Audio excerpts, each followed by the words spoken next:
یتلونہ حق تلاوتی اولئک یؤمنون بہ ومن یکفر بہ فاولئک هم الخاسرون۔ آمنت باللہ صدق اللہ العظیم۔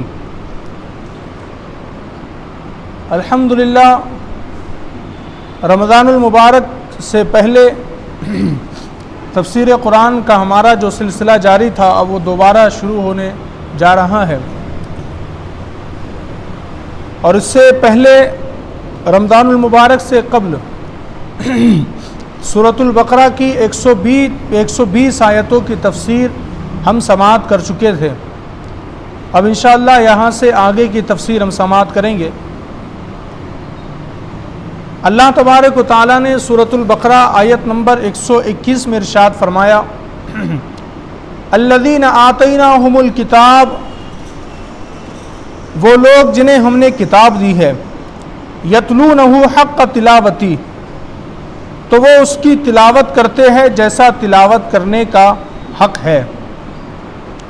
اللہ رب العزت نے فرمایا کہ ہم نے جن لوگوں کو کتاب دی ہے، یعنی قرآن مقدس جو اللہ تبارک و تعالیٰ نے مسلمانوں کو عطا فرمایا، انسانوں کو عطا فرمایا، اب ان میں سے وہ لوگ جو قرآن مقدس کی تلاوت کرتے ہیں، اور پھر ان میں سے بھی وہ لوگ جو قرآن مقدس کی ویسی تلاوت کرتے ہیں جیسا تلاوت کرنے کا حق ہے، تو اللہ تبارک و تعالیٰ نے کیا فرمایا کہ جو یتلونہ حق تلاوتی، اس کی تلاوت ایسے کرتے ہیں جیسے کہ تلاوت کرنے کا حق ہے، تو اللہ نے فرمایا اولئک یؤمنون بہ، یہی لوگ اس پر ایمان رکھتے ہیں۔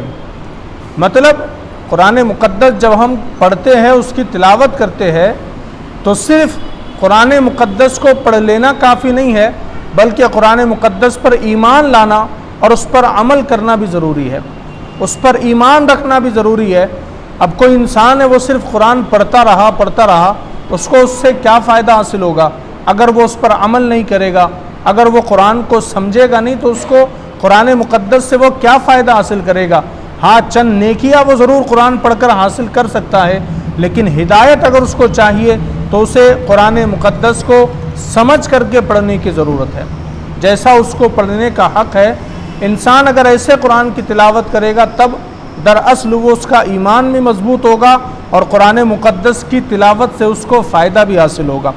تو اللہ نے کیا فرمایا کہ یتلونہ حق تلاوتی، کہ وہ ایسی تلاوت کرتے ہیں جیسا کہ تلاوت کرنے کا حق ہے، اولئک یؤمنون بہ، اور یہی لوگ اس پر ایمان بھی رکھتے ہیں، جو صحیح طور پر تلاوت کرتے ہیں وہی لوگ اس پر ایمان بھی رکھتے ہیں۔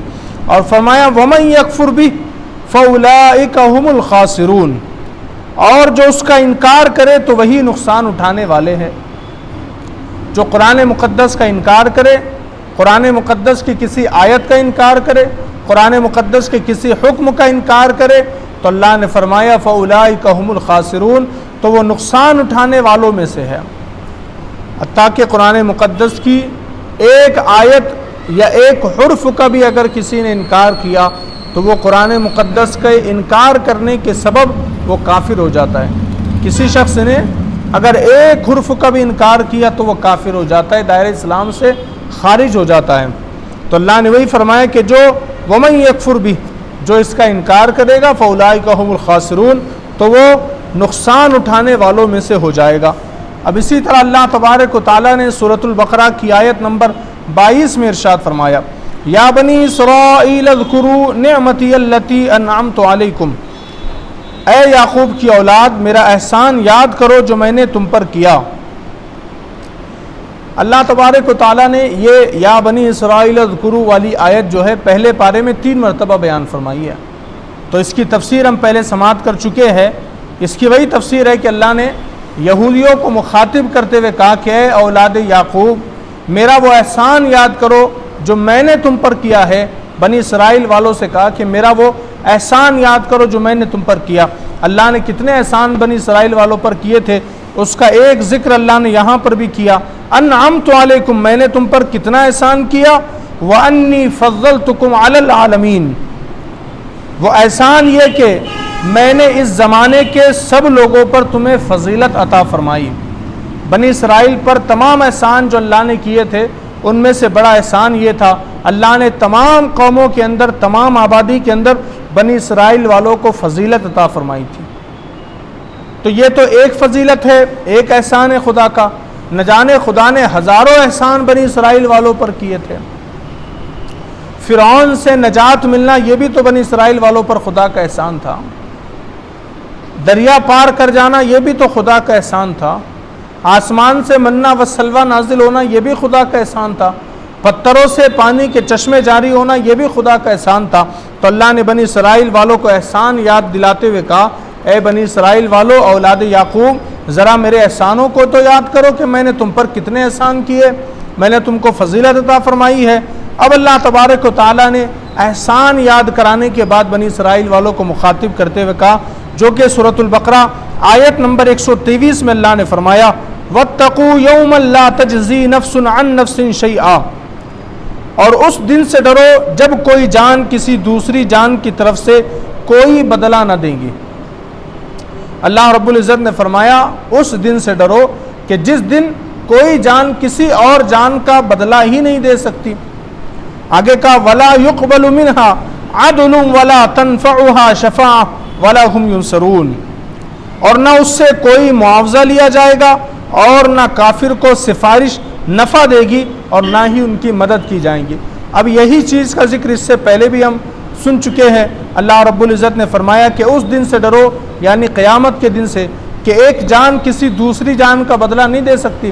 ایسا نہیں ہے کہ کوئی ہمارا باپ ہم سے بڑی محبت کرتا تھا، اب قیامت کے دن وہ کہے گا کہ اپنے بیٹے سے کہے گا کہ تیرے بدلے میں جہنم میں چلے جاتا ہوں، ایسا نہیں ہوگا۔ کوئی جان کسی جان کا بدلہ وہاں نہیں چکا سکے گی، اور نہ کوئی معاوضہ لیا جائے گا، اور نہ کوئی لین دین کے معاملات وہاں پر ہوگے کہ کچھ لین دین کر کے ان کو جہنم سے نکال دیا جائے گا۔ خدا نے انکار کیا، وہاں کوئی لین دین والا معاملہ نہیں ہوگا، وہاں کوئی معاوضے والا کام نہیں ہوگا۔ حتیٰ کہ وَلَا تَنْفَعُهَا شَفَاعَةٌ، کہ کافروں کے لیے تو کوئی شفاعت بھی قبول نہیں کی جائے گی۔ کافر جو ہوگا اس کے لیے کوئی شفاعت قبول نہیں کی جائے گی، چاہے کتنا ہی بڑا انسان اس کے لیے شفاعت کرے، کافر کے لیے کسی نبی کی شفاعت بھی قبول نہیں کی جا سکتی۔ جو مومن ہوگا شفاعت اسی کے حق میں قبول کی جائے گی، کافر کے حق میں کبھی شفاعت قبول نہیں کی جائے گی۔ کہ وَلَا تَنْفَعُهَا شَفَاعَةٌ وَلَا هُمْ يُنصَرُونَ، اور نہ ہی ان کی مدد کی جائیں گی، نہ شفاعت قبول کی جائیں گی، نہ ان کی کسی لحاظ سے مدد کی جائیں گی۔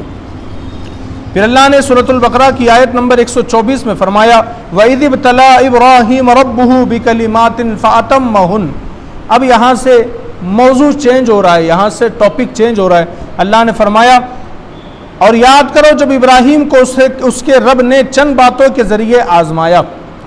حضرت ابراہیم کے بارے میں خدا نے کہا وَإِذِ ابْتَلَىٰ إِبْرَاهِيمَ رَبُّهُ بِكَلِمَاتٍ فَأَتَمَّهُنَّ، اور یاد کرو جب ابراہیم کو اللہ نے چند باتوں کے ذریعے آزمایا، جیسے کہ اللہ نے پہلے حضرت ابراہیم علیہ السلام کو آزمایا، پہلے تو 87 سال کی عمر ہو گئی تھی، اللہ نے اولاد نہیں عطا فرمائی تھی۔ 87 سال 87 ایئرس، لیکن اولاد نہیں ہے کوئی، بڑھاپے کو پہنچ گئے، اللہ نے آزمایا، آزمائش دیکھیے، لیکن پھر اللہ نے اولاد عطا کی۔ تو 13 سال حضرت اسماعیل علیہ السلام کی عمر ہوئی تو اللہ نے پھر آزمایا، کہ اب ایسے کرو اپنے بیوی بچوں کو جا کر کے وادی غیر ذی زرع میں چھوڑاؤ۔ یہ دوسری آزمائش حضرت ابراہیم کے ساتھ۔ پھر اس کے بعد لینے کا حکم ہوا، کئی سالوں کے بعد لینے کے لیے گئے، جب لینے کے لیے گئے اور وہاں سے لے کر کے واپس آئے، پھر اللہ نے آزمائش میں ڈال دیا، کہ اب اپنے اسماعیل کو میرے لیے ذبح کرو۔ یہ پھر تیسری آزمائش۔ اب یہ آزمائش ختم نہیں ہوئی تھی تو حضرت ابراہیم پر اور ایک آزمائش، نمرود نے بڑی آگ جلائی ہے اور اس میں حضرت ابراہیم علیہ السلام کو ڈالا جا رہا ہے۔ تو اللہ نے وہی فرمایا کہ جب ابراہیم کو اس کے رب نے چند باتوں کے ذریعے آزمایا نا، تو اللہ نے کیا فرمایا فَأَتَمَّهُنَّ، جب اللہ نے آزمایا تو اس نے انہیں پورا کر کے دکھایا۔ حضرت ابراہیم علیہ السلام نے اللہ کے ہر آزمائش پر آپ کھڑے اترے، اور اللہ تبارک و تعالیٰ کے ہر امتحان کے اندر آپ کامیاب ہوئے، ہر امتحان میں کامیاب ہوئے۔ ایسا جذبہ حضرت ابراہیم علیہ السلام کے پاس تھا کہ حضرت ابراہیم علیہ السلام اللہ کے ہر حکم پر عمل کرتے ہوئے اس کے ہر امتحان کے اندر کامیاب ہوئے ہیں، اور حتیٰ کہ خدا نے قرآن میں کہا فَأَتَمَّهُنَّ، تو اس نے وہ کر کے دکھایا جو ہم نے اس سے کہا تھا۔ اب بھلا آپ سوچئے اللہ کی آزمائش ہو بھلا کوئی انسان کامیاب ہو سکتا ہے؟ اتنا آسان ہے؟ اگر ہم کو کوئی مصیبت میں ڈال دے، آزمائش میں ڈال دے، ہم اس آزمائش سے نہیں نکل سکتے۔ اللہ کی آزمائش میں حضرت ابراہیم علیہ السلام کامیاب ہوئے، اور اس کا ذکر بھی اللہ نے یہاں کیا۔ پھر اس سے آگے اللہ نے فرمایا قال انی جاعلک للناس اماما، تو اللہ نے فرمایا میں تمہیں لوگوں کا پیشوا بنانے والا ہوں، یعنی امام بنانے والا ہوں۔ اب تمہیں میں لوگوں کی امامت سونپنے والا ہوں، چونکہ تم کامیاب ہو گئے ان تمام چیزوں میں، اب تمہیں انعام کے طور پر پیشوا بنایا جاتا ہے، امام بنایا جاتا ہے۔ تو جب اللہ نے یہ کہا کہ ہم تم کو امام بناتے، تو پھر حضرت ابراہیم علیہ السلام نے یہ عرض کیا قال ومن ذریتی، ابراہیم نے عرض کی اور میری اولاد میں سے بھی۔ ایک سوالیہ نشان ہے، اللہ نے کہا کہ اب ہم تمہیں لوگوں کا امام بناتے ہیں، تو حضرت ابراہیم نے عرض کی مولا کیا صرف مجھے امام بنائے گا یا میری اولاد میں سے بھی امام بنائے گا، میری آنے والی اولاد کو بھی امام بنائے گا؟ تو اللہ رب العزت نے ارشاد فرمایا قال لا ینال عہد الظالمین، فرمایا میرا عہد ظالموں کو نہیں پہنچتا۔ اللہ نے فرمایا تمہاری نسل میں سے ہونا کافی نہیں ہے، تمہاری اولاد میں سے ہونا کافی نہیں ہے کہ ہم ہر کسی کو امامت دے دیں، بلکہ جو ظالم ہوگا، اپنے آپ پر ظلم کرے گا، گناہ کرے گا، خطا کرے گا، اس کے لیے میرا وعدہ نہیں ہے، لیکن جو خطا نہیں کرے گا، میری فرما برداری کرے گا، پھر ہم اس کو آپ کی نسل میں سے آنے والے شخص کو امام بنائیں گے۔ اب آپ دیکھیے ہوا بھی ایسا ہی، اللہ تبارک و تعالیٰ نے حضرت ابراہیم کے بعد حضرت اسماعیل اور حضرت اسحاق کو بھی نبوت عطا فرمائی، لیکن نبوت کا سلسلہ حضرت اسماعیل علیہ السلام سے آگے جاری رہا۔ حضرت اسماعیل کے بعد یوں اس طرح سے نبی آتے رہے، حضرت اسحاق کے بعد نبی آتے رہے اور نبوت کا سلسلہ جاری رہا، لیکن حضرت اسماعیل علیہ السلام پہ نبوت کا سلسلہ رک گیا۔ حضرت اسماعیل کے بعد 2000 سال تک کوئی نبی نہیں آیا آپ کی نسل کے اندر، لیکن حضرت اسحاق علیہ السلام کی نسل میں نبی چلتے رہے، تو اللہ نے یہاں روک دیا، یہاں نبوت کا سلسلہ جاری کر دیا۔ اب آئیے اللہ تبارک و تعالیٰ نے سورۃ البقرہ کی آیت نمبر 125 میں فرمایا وَإِذْ جَعَلْنَا الْبَيْتَ مَثَابَةً لِلنَّاسِ وَأَمْنًا، اور یاد کرو جب ہم نے اس گھر کو لوگوں کے لیے مرجع اور امان بنایا۔ یہ حضرت ابراہیم علیہ السلام کی دعا تھی۔ دراصل حضرت ابراہیم علیہ السلام نے خدا کی بارگاہ میں دعا کی تھی، جب آپ نے خانہ کعبہ کی تعمیر کی نا، تو کہا مولا اس کو لوگوں کے لیے امان بنا دے، تاکہ لوگ جب یہاں پر آئے تو امن حاصل کرے، ان کو یہاں پر سکون ملے، اس کعبے کے صحن میں نہ کوئی لڑائی ہو، نہ کوئی فساد ہو، نہ کوئی جھگڑا ہو، بلکہ جو صحن کعبہ میں آ جائے اس کو تو امان عطا کر دے۔ تو آج تک بھی آپ دیکھیے صحن کعبہ کے اندر جو داخل ہو جاتا ہے اس کو امان دے دیا جاتا ہے۔ یہ پرانے زمانے سے چلا آ رہا ہے، جب سے حضرت ابراہیم نے کعبہ بنایا۔ حالانکہ حضرت ابراہیم نے پہلے کعبہ نہیں بنایا، آپ نے تو اس کی بنیادوں کو آگے بڑھایا۔ سب سے پہلے حضرت آدم علیہ السلام نے کعبہ بنایا، تو انہوں نے حضرت ابراہیم نے دعا کی تھی کہ مولا اس کو امان بنا دے۔ آگے اللہ نے فرمایا وَاتَّخِذُوا مِن مَّقَامِ إِبْرَاهِيمَ مُصَلًّى، اے مسلمانوں تم ابراہیم کے کھڑے ہونے کی جگہ کو نماز کا مقام بنا لو۔ اللہ نے فرمایا اے مسلمانوں، جہاں پر حضرت ابراہیم علیہ السلام کھڑے ہو کر خانہ کعبہ کی تعمیر کر رہے تھے، اس جگہ کو تم اپنا مصلی بنا لو، جائے نماز بنا لو، نماز کی جگہ بنا لو۔ دراصل ایک جنتی پتھر ہے، جس طرح سے حجر اسود جنتی پتھر ہے نا، اسی طرح مقام ابراہیم کا جو پتھر ہے وہ بھی جنتی پتھر ہے۔ خانہ کعبہ کی جب تعمیر کی جا رہی تھی تو وہ پتھر اللہ نے جنت سے بھیجا تھا، اس پر حضرت ابراہیم علیہ السلام کھڑے ہوتے تھے، خانہ کعبہ کی دیواروں کی تعمیر کرتے تھے۔ اب چونکہ دیواریں جب لمبی ہو جاتی تھی تو اب کوئی اور اونچی چیز نہیں ہوتی تھی، تو اللہ تبارک و تعالیٰ کی قدرت یہ تھی حضرت ابراہیم علیہ السلام پتھر پر کھڑے ہوتے اور جتنی اونچائی کی ضرورت ہوتی تھی پتھر اتنا اونچا ہو جایا کرتا تھا، اور آپ خانہ کعبہ کی اس طرح تعمیر کرتے۔ تو آپ نے جب اس کی تعمیر کی نا، کھڑے ہو کر مسلسل کھڑے ہو کر جب تعمیر کی تو آپ کے قدموں کے نشان اس کے اوپر بن گئے، جو آج بھی مقام ابراہیم کے اندر نظر آتے ہیں، اور اللہ نے اس جگہ کو لوگوں کے لیے کہا کہ اس کو جائے نماز بنا لو۔ پھر آگے کہا وَعَهِدْنَا إِلَىٰ إِبْرَاهِيمَ وَإِسْمَاعِيلَ أَن طَهِّرَ بَيْتِيَ لِلطَّائِفِينَ وَالْعَاكِفِينَ وَالرُّكَّعِ السُّجُودِ، اور ہم نے ابراہیم اور اسماعیل کو تاکید فرمائی کہ میرا گھر طواف کرنے والوں اور اعتکاف کرنے والوں اور رکوع و سجود کرنے والوں کے لیے خوب پاک صاف رکھو۔ جب انہوں نے خانہ کعبہ کو بنا لیا تو اللہ نے فرمایا حضرت ابراہیم و اسماعیل کو کہ اب یہ تمہاری ذمہ داری ہے کہ تم خانہ کعبہ کو پاک صاف رکھو، ظاہری طور پر بھی باطنی طور پر بھی۔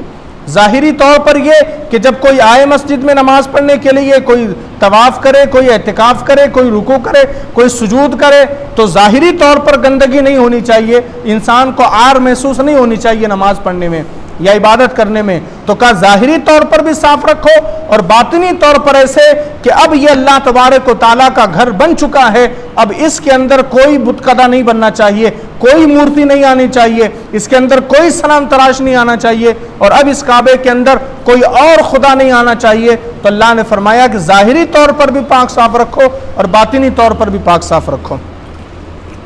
اس کے بعد اللہ تبارک و تعالیٰ نے سورۃ البقرہ کی آیت 126 میں فرمایا وَإِذْ قَالَ إِبْرَاهِيمُ رَبِّ اجْعَلْ هَذَا بَلَدًا آمِنًا۔ اللہ نے فرمایا کہ اور یاد کرو جب ابراہیم نے عرض کی اے میرے رب اس شہر کو امن والا بنا دے۔ حضرت ابراہیم نے یہ بھی دعا کی تھی مولا اس شہر کو امن والا بنا دے، یعنی مکہ مکرمہ کے لیے اس شہر کو امن والا بنا دے۔ تو آج بھی دیکھیے سب سے زیادہ سکون اگر دنیا میں کہیں ہے تو وہ مکہ مکرمہ میں ہے، حضرت ابراہیم علیہ السلام کی دعاؤں کا نتیجہ ہے۔ اور حضرت ابراہیم نے اور بھی دعا کی تھی، اور دعا کی تھی کہ وَارْزُقْ أَهْلَهُ مِنَ الثَّمَرَاتِ مَنْ آمَنَ مِنْهُمْ بِاللَّهِ وَالْيَوْمِ الْآخِرِ، اور اس میں رہنے والے جو اللہ اور آخرت کے دن پر ایمان رکھتے ہو انہیں مختلف پھلوں کا رزق عطا فرما۔ تو اللہ تبارک و تعالیٰ نے فرمایا، حضرت ابراہیم علیہ السلام نے رب کی بارگاہ میں دعا کی مولا اس شہر کو امن والا بنا دے جو اس میں رہتے ہیں، اور فرمایا جو اللہ پر اور آخرت کے دن پر ایمان لاتے ہیں تو ان کی مختلف پھلوں کی ذریعے مدد فرما، ان کے رزق میں برکت عطا فرما۔ تو آج بھی آپ دیکھیے حضرت ابراہیم نے پھلوں کے لیے دعا کی تھی، آج بھی آپ دیکھیے کہ مکہ مکرمہ کے اندر کروڑوں لوگ جاتے ہیں، آج بھی کروڑوں لوگ، بلکہ ابھی رمضان المبارک کے اندر عمرے کے لیے 1.25 کروڑ لوگ گئے ہوئے تھے، 1.25 کروڑ لوگ، 1.25 کروڑ لوگوں نے عمرہ کیا ہے رمضان میں۔ آپ سوچئے 1.25 کروڑ کسے کہتے؟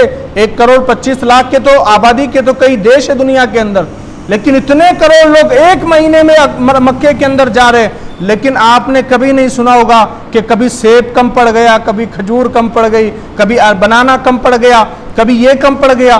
کوئی پھل میں کمی نہیں آتی، کبھی کمی نہیں آتی، ہمیشہ وہاں پر پھلوں میں برکت ہے، چونکہ یہ ایک نبی کی دعا ہے۔ وَارْزُقْ مِنْ أَهْلَهُ، اللہ تبارک و تعالیٰ کی بارگاہ میں کہا تھا وَارْزُقْ أَهْلَهُ مِنَ الثَّمَرَاتِ مَنْ آمَنَ مِنْهُمْ، کہ ان کی مدد فرما پھلوں کے ذریعے۔ تو اللہ تبارک و تعالیٰ نے کیا فرمایا قَالَ وَمَنْ كَفَرَ فَأُمَتِّعُهُ قَلِيلًا ثُمَّ اضْطَرُّهُ إِلَىٰ عَذَابِ النَّارِ، فرمایا اور جو کافر ہو تو میں اسے بھی تھوڑی سی مدت کے لیے نفع اٹھانے دوں گا، پھر اسے دوزخ کے عذاب کی طرف مجبور کر دوں گا۔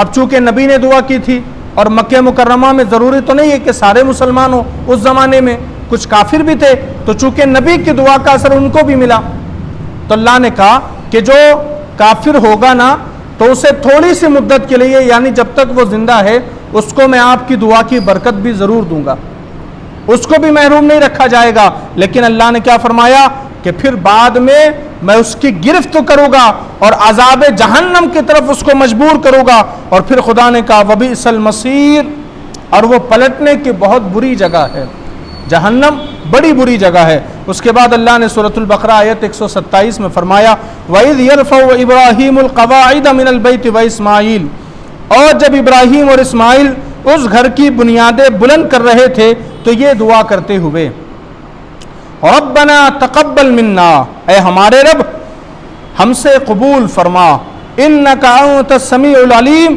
بے شک تو ہی سننے والا جاننے والا ہے۔ اللہ نے فرمایا کہ یہ نبی کی دعا ہے۔ جب حضرت ابراہیم اور اسماعیل خانہ کعبہ کی تعمیر کر رہے تھے، جب اس کی نیویں اٹھا رہے تھے، اس کی بنیادیں بلند کر رہے تھے، تو وہ دعا کر رہے تھے ربنا تقبل منا، اے اللہ تو ہمارے اس عمل کو قبول فرما، انک انت السمیع العلیم، تو ہی سننے والا اور جاننے والا ہے۔ تو یہ بات میں بھی آپ کو بتا چکا ہوں کہ خانہ کعبہ حضرت ابراہیم نے پہلی مرتبہ نہیں بنایا، بلکہ پہلی مرتبہ حضرت آدم نے بنایا تھا، لیکن چونکہ طوفان نوح آیا ہوا تھا تو اس کے بعد میں کعبے کے جو صحیح طور پر جو نشانات تھے وہ کچھ نشانات مٹ چکے تھے، اور جو اس کی دیواریں جو اونچی اونچی دیواریں تھی وہ لوگوں کو ظاہر نہیں ہو رہی تھی، تو اس کے بعد اللہ نے حضرت ابراہیم کو حکم دیا تو آپ نے دوبارہ سے ان دیواروں کو بلند کیا، اور بلند کرتے کرتے دعا کرتے رہے۔ تو پتہ چلا کہ جب کوئی نیک کام انسان کرے نا تو اس کو چاہیے کہ وہ دعا کرے کہ اللہ میرے اس کام کو قبول فرما اور مجھ سے تو راضی ہو جا، یہ نبی کا طریقہ ہے۔ پھر اللہ رب العزت نے سورۃ البقرہ آیت 128 میں فرمایا ربنا وجعلنا مسلمین لک ومن ذریتنا امۃ مسلمۃ لک، اے ہمارے رب اور ہم دونوں کو اپنا فرما بردار رکھ اور ہماری اولاد میں سے ایک ایسی امت بنا جو تیری فرما بردار ہو۔ یہ حضرت ابراہیم و اسماعیل کی دعا ہے کہ اللہ ہم دونوں کو اپنا فرما بردار بنا۔ اب سوچئے جو نبی ہے جن سے خانہ کعبہ کی تعمیر کا کام لیا جا رہا ہے وہ دعا کر رہے ہیں کہ مولا ہمیں ہمیشہ فرما بردار رکھ، تو اگر ہم مطمئن ہو جائے کہ ہم جنتی ہیں تو یہ تو ناانصافی کی بات ہے نا۔ جب نبی ہو کر کے دعا کر رہے کہ مولا آگے بھی فرما بردار رکھ تو ہمیں بھی دعا کرنی چاہیے مولا آگے بھی ہمیں تیرا فرما بردار بندہ رکھ۔ تو انہوں نے دعا کی ہمیں فرما بردار رکھ اور ہماری آنے والی اولاد میں ایک ایسی امت بنا کہ جو تیری فرما بردار ہو۔ تو اس کا یہ دعا کا اثر یہ کہ حضرت ابراہیم علیہ السلام کے بعد دنیا میں ہمیشہ ایسے لوگ رہے ہیں جو ہمیشہ حق پر غالب رہے ہیں، حق پر رہے ہیں ہمیشہ ایسے لوگ، وہ حضرت ابراہیم علیہ السلام کی دعا کا اثر تھا۔ پھر اس کے بعد کا وَأَرِنَا مَنَاسِكَنَا وَتُبْ عَلَيْنَا، اور ہمیں عبادت کے طریقے دکھا دے اور ہمیں اپنی رحمت کے ساتھ رجوع فرما۔ اب جب آپ نے خانہ کعبہ کی تعمیر کر دی، آپ نے اس کی دیواریں بنا دی، خانہ کعبہ مکمل ہو گیا، اب حضرت ابراہیم نے کہا مولا اب ہم نے یہ بنا تو دیا، اب ہمیں اس میں عبادت کرنے کا طریقہ بھی تو بتا دے۔ تو پتہ چلا کہ عبادت کرنے سے پہلے اس کو سیکھنا ضروری ہوتا ہے۔ حضرت ابراہیم نے بتایا، نبی ہے لیکن پھر کہا کہ مولا اب کعبہ تو تعمیر ہو گیا، عبادت کا طریقہ بھی سکھا دے، وَأَرِنَا مَنَاسِكَنَا، ہم کو عبادت کا طریقہ سکھا دے۔ ہم نے کاروبار کیا تو سیکھ کر کے کیا، جاب کی تو سیکھ کر کے کی، شادی کی تو سیکھ کر کے کی، لیکن نماز پڑھتے ہیں بنا سیکھے، عبادت کرتے ہیں بنا سیکھے، ہمیں یہ بھی تو سیکھ کر کے کرنا چاہیے نا۔ اگر سیکھ کر کے کریں گے تو غلطیاں کم ہوگی اور اللہ قبول بھی فرمائے گا، سیکھیں گے نہیں تو غلطیاں ہوگی اور پھر وہ کیسے قبول ہوگی۔ تو حضرت ابراہیم نے دعا کی کہ اللہ ہمیں طریقہ سکھا دے اور ہماری طرف تیری رحمت کو رجوع فرما، انک انت التواب الرحیم، بے شک تو ہی بہت توبہ قبول کرنے والا مہربان ہے۔ پھر سورۃ البقرہ آیت 129 میں اللہ نے کہا ربنا وابعث فیہم رسولا منہم یتلو علیہم آیاتک ویعلمہم الکتاب والحکمہ ویزکیہم، اے ہمارے رب اور ان کے درمیان انہی میں سے ایک رسول بھیج جو ان پر تیری آیتوں کی تلاوت فرمائے۔ یہ حضرت ابراہیم اور اسماعیل کی دعا ہے کہ مولا ہماری نسل میں سے ایک نبی ایسا بھیج جو ہماری قوم پر تیری آیتوں کی تلاوت فرمائے، آیاتک ویعلمہم الکتاب، جو تیری کتاب کی تعلیم دے، والحکمہ، اور وہ حکمت کی تعلیم دے، ویزکیہم، اور وہ میری اولاد کو پاک صاف کر دے، امت کو پاک صاف کر دے۔ تو یہ ساری دعائیں جو حضرت ابراہیم اور اسماعیل نے مانگی تھی نا، یہ ساری دعائیں اللہ تبارک و تعالیٰ نے ان دعاؤں کے اثر میں ہمارے نبی علیہ الصلاۃ والتسلیم کو آخری نبی بنا کر کے بھیجا۔ مطلب جو دعائیں انہوں نے مانگی تھی وہ ساری دعاؤں کی صفتیں اللہ نے ہمارے نبی کے اندر پیدا فرمائی، جو پاک صاف بھی کرتے ہیں، لوگوں کو تعلیم بھی دیتے ہیں۔ اور انک انت العزیز الحکیم، حضرت ابراہیم و اسماعیل نے کہا بے شک تو ہی غالب حکمت والا ہے۔ پھر اللہ نے سورۃ البقرہ آیت 130 میں فرمایا وَمَن يَرْغَبُ عَن مِّلَّةِ إِبْرَاهِيمَ إِلَّا مَن سَفِهَ نَفْسَهُ، اور ابراہیم کے دین سے وہی منہ پھیرے گا جس نے خود کو احمق بنا رکھا۔ اب یہودیوں نے کیا کیا، ہم محمد رسول اللہ کی تعلیمات کو نہیں مانتے، ان کی تعلیمات کو نہیں مانتے، تو خدا نے کہا اگر تم نہیں مانتے تو اس میں تمہاری عقل مندی والی بات نہیں ہے، دراصل حضرت ابراہیم کے دین کو وہی چھوڑے گا جو احمق ہوگا، پاگل ہوگا۔ اب اگر تم نے ان کے دین کو چھوڑ دیا تو تم پاگل ہو، او اگر تم نے دین کو چھوڑ دیا تو تم پاگل ہو۔ ملت ابراہیم کیا ہے؟ ہمارے نبی نے خود فرمایا میں ملت ابراہیمی پر پیدا کیا گیا ہوں، حضرت ابراہیم کے دین پر پیدا کیا گیا، اور خدا نے بھی اسی دین کا تذکرہ کیا۔ تو یہ جو دین چلا آ رہا ہے حضرت ابراہیم علیہ السلام کا دین ہے، اور جو رجوع کرے گا حضرت ابراہیم علیہ السلام کے دین کی طرف وہ کامیاب ہو جائے گا، جو چھوڑ دے گا خدا نے کہا وہ احمق ہے۔ پھر آگے کہا وَلَقَدِ اصْطَفَيْنَاهُ فِي الدُّنْيَا، اور بے شک ضرور ہم نے دنیا میں اسے چن لیا۔ کس کو؟ حضرت ابراہیم کو۔ کس چیز کے لیے چن لیا؟ وَإِنَّهُ فِي الْآخِرَةِ لَمِنَ الصَّالِحِينَ، اور بے شک وہ آخرت میں ہمارا خاص قرب پانے والوں میں سے ہے۔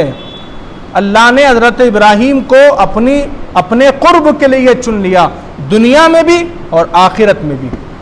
تو حضرت ابراہیم علیہ السلام کی یہ تمام دعائیں تھی جو ہم نے سنی ہے، اور جو واقعات تھے وہ تمام حضرت ابراہیم علیہ السلام کے سنی۔ اللہ تبارک و تعالیٰ نے حضرت ابراہیم علیہ السلام کو اپنا قرب خاص عطا فرمایا ہے۔ تو جو حضرت ابراہیم کے دین پر رہے گا وہ کامیاب ہوگا، جو ان کے دین سے منحرف ہو جائے گا وہ جہنم کا ایندھن بن جائے گا۔ اللہ تبارک و تعالیٰ کا بڑا احسان ہے کہ اس نے ہمیں اس کے آخری نبی کے امتیوں میں پیدا فرمایا، اور ہم حضرت ابراہیم علیہ السلام کے دین پر عمل کرنے والے لوگ ہیں۔ اللہ تبارک و تعالیٰ ہم تمام کو جب تک زندہ رکھے حضور صلی اللہ علیہ وسلم کے دین پر زندہ رکھے، اور جب قیامت کے دن اٹھائے تو حضور کے چاہنے والوں کے ساتھ اٹھائے۔ اللہ رب العزت ہم تمام کو قرآن کی باتوں پر عمل کی توفیق عطا فرمائے۔ السلام علیکم ورحمۃ اللہ وبرکاتہ۔